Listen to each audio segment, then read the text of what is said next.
So hello everyone, कैसे हैं आप सब लोग। मेरा नाम है दीपक और आप सभी का स्वागत है दीपक ग्राफिक हिंदी यूट्यूब चैनल पे। सो ये है chapter number 19 and chapter number 18 में हमने बात की थी ब्लेंडर के मास्क मॉडिफायर के बारे में। आई होप आपने वो वीडियो देख ली। अगर आपने अभी तक वो वीडियो नहीं देखी तो जाइए मेरे चैनल पर, आप उस वीडियो को देखिए एंड आपको मैं उसका लिंक डिस्क्रिप्शन और आई बटन दोनों में दे दूँगा। एंड आज हम जिस मॉडिफायर के बारे में बात करने वाले हैं वो काफ़ी एक powerful end game changing modifier है जिसका नाम है mirror modifier. And I hope कि आप लोगों ने वो काफ़ी यूज़ किया होगा, क्योंकि उसके बिना हमारी मॉडलिंग ऐसा लगता है कि नहीं हो पाएगी। एंड जिन लोगों को नहीं पता कि मिरर मॉडिफायर क्या होता है, बेसिकली मैं आपको उसका एक बेसिक बता देता हूँ कि जब भी हम कोई मॉडलिंग करते हैं, अगर उसकी लेफ़्ट और राइट पार्ट सिमिलर हैं तो हम ओनली उसके एक पार्ट पे वर्क करते हैं एंड दूसरा पार्ट हम उसका मिरर कर देते हैं। मिरर इन द सेंस मतलब जो भी हम वहाँ पे मॉडलिंग करेंगे, जो भी हम वहाँ पे डिटेलिंग करेंगे, वो ऑटोमेटिक अदर साइड शो होती रहेगी। ओके। एंड अगर आपको ज़्यादा डीप में जानना है तो इस वीडियो के साथ बने रहें, इस वीडियो को एंड तक देखें। अगर आपको पसंद आए तो इस वीडियो को लाइक कीजिए एंड मेरे चैनल को सब्सक्राइब कीजिए एंड आप ज़्यादा से ज़्यादा लोगों के साथ शेयर कीजिए। एंड एक चीज़ और, आप यहाँ देख सकते हैं जब हमने मिरर मॉडिफायर लगाया यहाँ पे, तो यहाँ पे हमारे पास काफ़ी सारे ऑप्शंस हैं। मैं इन सब के बारे में आपको बताऊंगा, बट यहाँ पे एक न्यू ऑप्शंस है जो 2.83 से आया है, flip UDMI। Okay. And flip UDMI basically ये UV एडिटिंग के का ही एक बहुत पावरफुल टूल है, जो कि हम तब बात करेंगे जब हम UV एडिटिंग में UV एडिटिंग वाले पार्ट स्टार्ट करेंगे। सो तब तक के लिए अब मैं इस टूल को अभी आपको नहीं बताऊंगा, सिर्फ व्हाट इज़ ग्रू तब बताऊंगा। हो सके तो मैं आपको उसका बेसिक बता दूंगा बेसिकली क्या होता है। ओके, तो चलिए शुरू करते हैं। तो यहाँ देख सकते हैं हमारे पास एक क्यूब है। तो सबसे पहले मैं इस क्यूब के एडिट मोड में गया और यहाँ पे मैंने इस पर एक एज लूप यहाँ ऐड कर दिया। एड लूप ऐड करने के बाद जो हमारे यहाँ के वर्टिसेस हैं, मैं इनको सिलेक्ट करके या फिर सिर्फ यहाँ के फेसेस को ऐसे मैं सिलेक्ट करके इन्हें डिलीट कर देता हूँ। ओके, कुछ ऐसे डिलीट बाय फेस। अब हमारे पास यहाँ आप देख सकते हैं सिर्फ हाफ फेस है। एंड अब मैं अगर इस पर मिरर मॉडिफायर लगाऊंगा तो आप देखिए, जैसे मैं इस पर मिरर मॉडिफायर लगाता हूँ तो जो हमारा हाफ फेस था वो फिर से फुल हो गया है, फिर से एक होल क्यूब बन चुका है। ओके। एंड यहाँ आप देख सकते हैं हमारे पास कुछ एक्सिस हैं और हम यहाँ पे XYZ सारे एक्सिस पे काम कर सकते हैं। ठीक है, अभी इसने ऑटोमेटिक X एक्सिस ले लिया, क्योंकि जो हमारा क्यूब होता है वो बाय डिफ़ॉल्ट X एक्सिस पे हमारा सेट रहता है। आप देखिए यहाँ पे।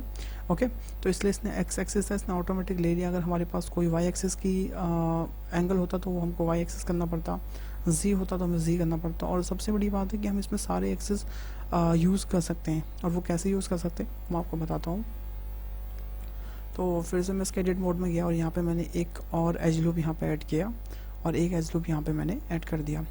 उसके बाद मैंने क्या किया, यहाँ पे इन सारे फेसेस को पकड़ा, जितने भी हमारे फेसेस हैं, एंड इन सबको मैंने डिलीट कर दिया कुछ ऐसे। ओके। एंड अगर मैं इस एक्स एक्सिस को भी ऑफ कर दूँ तो यहाँ देख सकते हैं हमारे पास सिर्फ एक क्यूब का एक 1/4 पार्ट है हमारे पास। ओके, तो सबसे पहले मैं यहाँ पे एक्स एक्सिस को इनेबल करूँगा। तो देखिए मैंने एक्स एक्सिस इनेबल किया। देन उसके बाद मैं वाई एक्सिस इनेबल करूँगा तो वाई एक्सिस यहाँ के लिए होगा, ये देखिए वाई एक्सिस। एंड उसके बाद मैं यहाँ पे जी एक्सिस इनेबल करूँगा तो हमारा क्यूब फिर से पूरा बन जाएगा। और इसका जो बेनिफिट होता है बेसिकली वो क्या होता है कि देखिए, अगर मैं इसके एडिट मोड में जाता हूँ, प्रेसिंग दी टैब, एंड यहाँ पे अगर मैं कुछ भी चेंजेस करता हूँ, देखिए अगर मान लो मैंने यहाँ एक एज लूप डाला, यहाँ एक एज लूप डाला और उसके बाद मैंने इस फेस को सिलेक्ट किया, उसके बाद मैंने इसे एक्सट्रूड किया, तो आप देखिए अब वो चारों तरफ से ऑटोमेटिक हमारा वर्क हो रहा।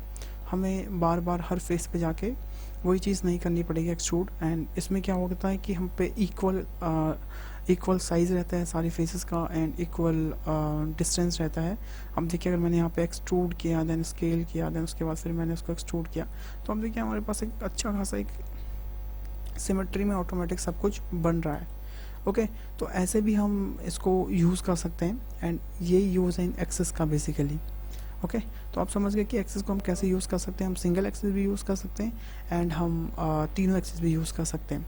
एंड मिरर मॉडिफायर का बेसिकली काम यही होता है कि अगर हमारे पास कोई ऐसा ऑब्जेक्ट है जिसका लेफ़्ट और राइट सेम है, जैसे कि कैरेक्टर में होता है, कैरेक्टर में हम सिर्फ एक साइड का बनाते हैं, दूसरी साइड का ऑटोमेटिक हम उसको मिरर कर देते हैं तो उसको ऑटोमेटिक क्रिएट हो जाता है। हमें डबल मेहनत करने की ज़रूरत नहीं होती। जैसे हम कार मॉडलिंग करते हैं तो कार मॉडलिंग में हम बॉनेट का सिर्फ हाफ पार्ट बनाते हैं and half part automatic create हो जाता है मिरर मॉडिफायर के साथ। ओके, तो अभी के लिए मैं इसको डिलीट करता हूँ। उसके बाद मैं अपना एक नया यहाँ पे मैंने एक फेस रखा हुआ यहाँ पे, तो हम इसके साथ हम काम करेंगे बेसिकली। ओके, तो यहाँ आप देख सकते हैं कि मैंने इस पर ऑलरेडी मिरर मॉडिफायर लगा रखा है और ये एक्स एक्सिस पे यहाँ पे है। देन अब यहाँ पे एक ऑप्शन आता है, वो आता है बाइसेट का। तो ये बाइसेट बेसिकली करता क्या है अब मैं आपको दिखाऊंगा। तो मैंने यहाँ पे इस टाइम बाइसेट ऑन कर दिया, उसके बाद मैं जैसे इसको मूव करूँगा, ठीक है, बट बाइसेट मूव करने से पहले मैं इसको ऑफ कर लेता हूँ। तो आप देखिए कि जैसे मैं इसको मूव कर रहा हूँ तो ये ऐसे आर पार हो जा रहा है, स्पेयर पूरा जो सिमेट्री है वो इसके आर पार चले जा रहा है। ओके, बट जब मैं जैसे ही मैं बाइसेक्ट इनेबल करूँगा तो क्या होगा कि जो ये मिरर है ये एक दूसरे के अंदर स्पेयर होना स्टार्ट हो जाएगा, और जो अभी तक हमें 2 पार्ट मिल रहे थे अब हमारे पास सिर्फ एक ही होगा। ये देखिए, बेसिकली जो मैश होता है उसको ये बाइसेक्ट कर देता है, कट कर देता है, एंड जितना भी वो मिलते जाएगा इस सेंटर लाइन से उतना वो मैश कट होते चले जाएगा। अगर मास्क को ऑफ कर दो तो यहाँ आप देख सकते हैं, ये देखिए बेसिकली उसने पूरा ही वो ख़त्म कर दिया। बाइसेक्ट मतलब बेसिकली किसी चीज़ को उतना काट देना। ओके, एंड इसका भी सेम चीज़ है कि ये एक्स में भी वैसे ही काम करता है, वाई में भी एक्स काम करता है, और जी में भी सेम वैसे ही काम करता है। ओके, एंड जो ये फ्लिप है बेसिकली इस बाइसेक्ट को फ्लिप करने के लिए, जैसे कि अगर मैंने इसको हल्का सा इंसर्ट किया, अगर मैं इसको ऑफ कर दूँ तो अगर मैं इसको फ्लिप कर दूँ तो आप देखिए अब क्या होगा कि वो बाहर की तरफ खुलेगा और अंदर की तरफ वो कट जाएगा। जो पहले अंदर की साइड कट रहा था अब वो बाहर की साइड से कटेगा। फ्लिप का सिर्फ यही यूज़ है इसमें। ओके, तो अभी मैं इसे कंट्रोल Z कर लेता हूँ।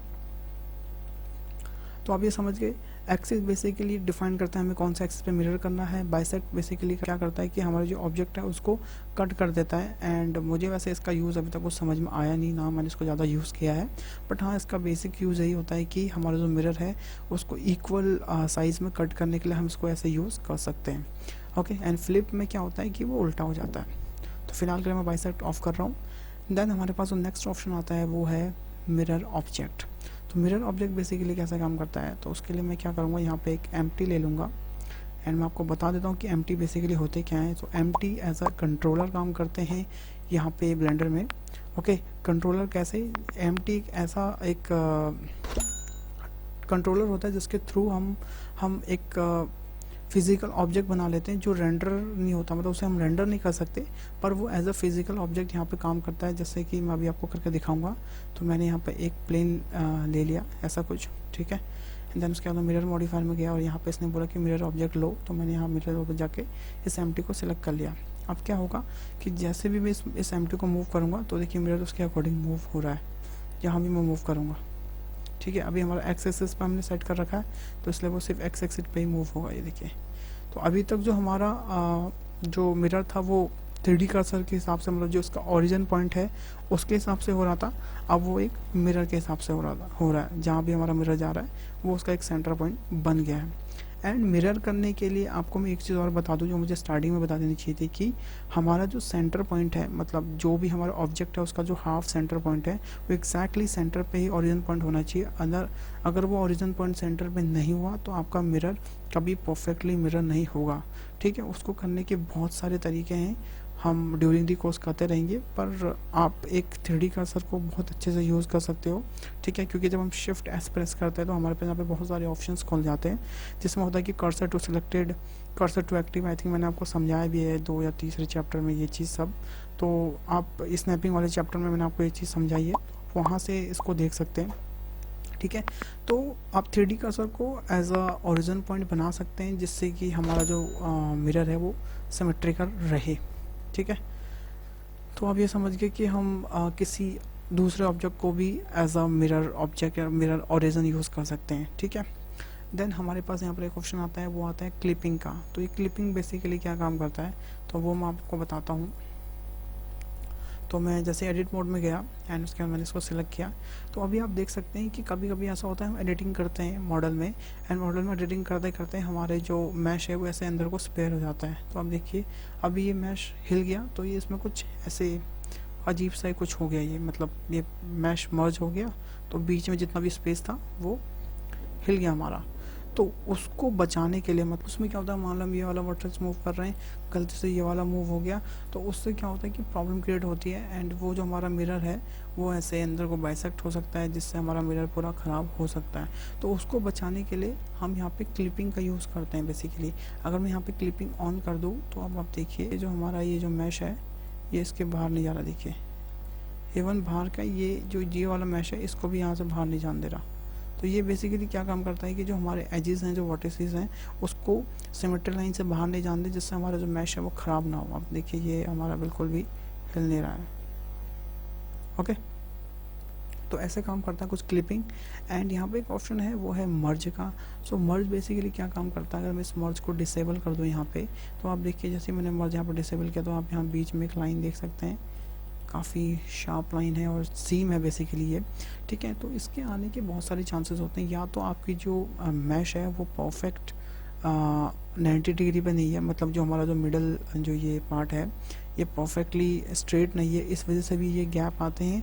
और इन केस आपका ये मिरर मतलब मिरर आपका स्ट्रेट भी है तो आपके पास कुछ ऐसी लाइन आएगी जो कि दिखने में बहुत अजीब सी लगती है, तो उसके लिए हम यहाँ यूज़ करते हैं मर्ज। तो आप देखिए वो परफेक्टली यहाँ पे मर्ज हो गया है।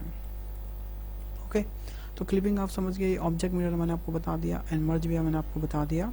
एंड मर्ज हम जितना बढ़ाएंगे उतना देखिए ये मर्ज होते चले जाएगा, देखिए, और जितना हम कम करेंगे आपको पता ही है रिजल्ट क्या होगा कि बीच में गैप आ जाएगा। देन हमारे पास अब जो नया ऑप्शन है इसमें वो है डेटा। तो डेटा बेसिकली कैसे यूज़ होता है तो मैं वो आपको बताता हूँ। तो सबसे पहले यहाँ पर ऑप्शन आता है वो आता है mirror U and V, okay, and फिर आता है offset you and B.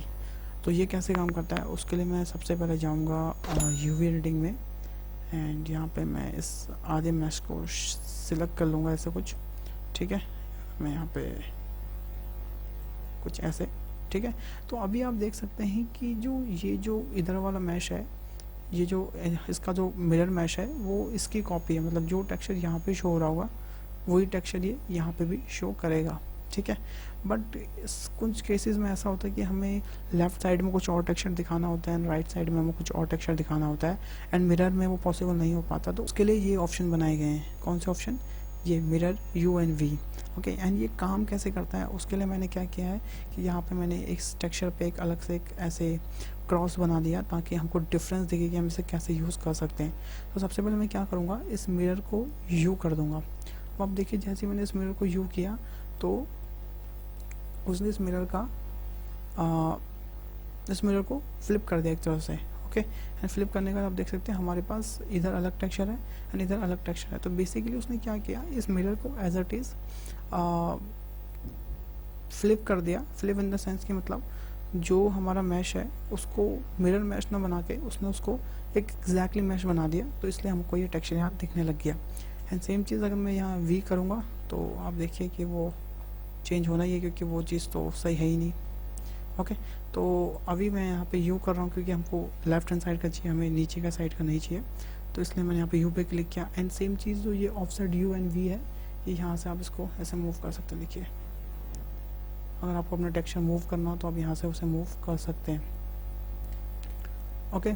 And same thing V, अगर आपको ऊपर से नीचे टेक्सचर मूव करना है तो आप यहाँ से भी टेक्सचर मूव कर सकते हैं। अगर आप इसे हटा देंगे तो आप देखिए फिर भी वैसे ही काम करेगा। तो बेसिकली जो मिरर यूवी है ये बेसिकली जो हमारा यूवीज़ हैं उनको मिरर करने के लिए है, ताकि ऐसा हमारा मैश तो मिरर हो गया पर जो मैश के अंदर का जो डेटा है जो हमारा यूवी है वो एज इट इज़ वो सेम कॉपी कर रहा है, तो ये बेसिकली उस यूवी को मिरर कर देता है ताकि हमारे दूसरी साइड भी जो है वो हमें यहाँ पे दिख जाए, ठीक है। तो ऐसे कुछ काम करता है हमारा mirror UV and offset UV. अब हमारे पास यहाँ पे एक ऑप्शन आता है वो है वर्टेक्स ग्रुप। तो इसके लिए मैं आपको लिए एक नया एग्जांपल खोलता हूँ। तो यहाँ पर आप देख सकते हैं हमारे पास एक मोनाको कैरेक्टर है, ओके, काफ़ी फेमस कैरेक्टर है ये। एंड इस पर मैंने यहाँ पर आप देख सकते हैं मिरर मॉडिफाई लगा रखा है एंड इस पर मैंने बोन्स भी ऐड कर रखे हैं कुछ, ओके। तो बेसिकली जो ये हम यहाँ पे जो ऑप्शन देख सकते हैं वर्टेक्स ग्रुप का ये इनेबल किया है, इसका जो रीज़न क्या है बेसिकली वो मैं आपको बताता हूँ। तो अभी आप देख सकते हैं इसके अंदर बोन्स लगी हुई है, ठीक है। तो यहाँ आप देख सकते हैं हमारे बोन का नाम है upper arm L and four arm L left, and वैसे ही मैंने हैंड का लेफ्ट कर रखा है, ओके। तो यहाँ पे मैंने नेमिंग कर रखी है। एंड अगर मैं इसको अभी मूव करता हूँ, मतलब अगर मैं इसमें कुछ पोजीशन देता हूँ, फॉर एग्ज़ाम्पल कि अगर मुझे ये थोड़ा सा रोटेट करना हो कुछ ऐसे, तो अभी आप देख सकते हैं कि जो हमारे जो मिरर मॉडिफायर है वो दोनों में इंडिविजुअली काम कर रहा है, क्योंकि आपको पता है कि जब भी हम किसी भी मॉडल में बोन्स को अटैच करते हैं तो वहाँ पे एक वर्टेक्स ग्रुप बनता है जिससे वो मैश को उतना पकड़ के रखता है। ओके, एंड वो वर्टेक्स ग्रुप आप यहाँ पे देख सकते हैं अपने ऑब्जेक्ट डेटा प्रॉपर्टी में। यहाँ पे हमारे पास वो देख सकते हैं, यहाँ अपर आर्म लोअर आर्म मैंने यहाँ पे दे रखा है सबका वर्टेक्स ग्रुप। ओके, एंड अगर मैं इसको कंट्रोल Z करूँ एंड उसके बाद मैं यहाँ पे मिरर में जाके अगर मैं इस वर्टेक्स ग्रुप को हटा दूँ तो अब आप देखिए, अगर मैं इसको मूव करूँगा इस बोन को, तो ये दोनों ही बोन देखिए एक साथ मूव होंगे, जो कि एनिमेशन के लिए सही नहीं रहेंगे। उसका जो ओरिजिनल पॉइंट होगा वो वाला होगा जो हमारा लेफ्ट हैंड है। तो बेसिकली ये बाय डिफ़ॉल्ट ऑन रहता है हमारा जो वर्टेक्स ग्रुप है। उसका रीज़न ही यही है, जब भी हम अपने मॉडल में बोन्स लगाएं तो जो हमारा मॉडल है, जो मिरर मॉडल है, वो डिफरेंटली इफेक्ट करें, ना कि दोनों एक साथ। तो इसलिए ये यूज़ हम करते हैं हम बेसिकली। ओके, तो ये काम है हमारा वर्टेक्स ग्रुप का। And I know vertex group थोड़ा सा कॉम्प्लिकेटेड लग रहा होगा ये आपको, पर आगे जाके मैं आपको अच्छे से बताऊंगा कि आप वर्टेक्स ग्रुप को कैसे यूज़ कर सकते हैं, उसके कितनी वैल्यूज़ होती है एंड वो कितना इंपॉर्टेंट टूल है पूरे होल ब्लेंडर में। एंड अगर आपको एनिमेशन करना है, कैरेक्टर एनिमेशन करना है, तो वर्टेक्स ग्रुप बहुत ज़्यादा इंपॉर्टेंट है। एंड हम उसके बारे में बात करेंगे कि हम कैसे वर्टेक्स ग्रुप को डिफाइन कर सकते हैं। हम मैनुअली भी जहाँ पे भी हम चाहते हैं वहाँ पे वर्टेक्स ग्रुप का वेट हम मेंटेन कर सकते हैं, उसके लिए भी इसमें ऑप्शंस होते हैं एंड मैनुअली भी हो सकता है। तो वो डिपेंड करता है हमारे लिए क्या चीज़ सूटेबिलिटी कर रही है, वो हम बाद में बात करेंगे उसके बारे में। पर अभी के लिए मैं आपको वर्टेक्स ग्रुप का सिर्फ इतना बता दूँ कि वर्टेक्स ग्रुप बेसिकली जो भी हमने शेप में वर्टेक्स का जो ग्रुप दिया होता है वो डिफरेंटली अप्लाई रिएक्ट करे, सेम लाइक यूवी वाला, जैसे था कि यूवी लेफ्ट और राइट में अलग अलग इफेक्ट करे, तो सेम वैसे ही हम बोन्स में इसको यूज़ करते हैं बेसिकली, ताकि जब हम बोन्स लगाएं और उसमें एनिमेशन करें तो लेफ्ट और राइट दोनों अलग अलग रिएक्ट करें, ना कि एक साथ। ओके, तो ये था हमारा mirror modifier and I hope आपको ये मिरर मॉडिफायर अच्छे से समझ में आ गया हो। एंड जो फ्लिप UDMI रहता है इसको मैं आपको बताऊंगा आगे के कुछ चैप्टरों में। तब तक के लिए आप इसे रोक के रखिए एंड तब तक के लिए आप इस पर काम नहीं भी करेंगे तो ये इतना इंपॉर्टेंट नहीं है अभी, क्योंकि मिरर मॉडिफायर बेसिकली मॉडलिंग में बहुत ज़्यादा यूज़ होता है एंड उसके लिए मैंने आपको सारे ऑप्शन बता दिए हैं। ओके, तो अगर आपको ये वीडियो पसंद आए तो इस वीडियो को लाइक कीजिए, मेरे चैनल को सब्सक्राइब कीजिए एंड ज़्यादा से ज़्यादा लोगों के साथ शेयर कीजिए, ताकि आप भी ग्रो हों और मैं भी ग्रो हूँ। एंड गाइज़ मेरा दूसरा चैनल है दीपक ग्राफिक, उसमें हम 2K पहुँचने वाले हैं, तो प्लीज़ गाइज़ जाइए और वहाँ पे आप सब्सक्राइब कीजिए। मैं उसका लिंक आपको डिस्क्रिप्शन में भी दे दूँगा एंड स्क्रीन पे भी आपको उसका सब्सक्राइब का चैनल का लिंक मिल जाएगा, आप वहाँ से भी सब्सक्राइब कर सकते हैं। तो प्लीज़ जाइए, वहाँ भी अच्छे कमेंट करिए, वहाँ भी लाइक करिए, ताकि आप और हम साथ में ग्रो होते रहें। एंड मिलते हैं नेक्स्ट चैप्टर में, तब तक के लिए अपना ध्यान रखिए। Bye bye, take care and stay home guys.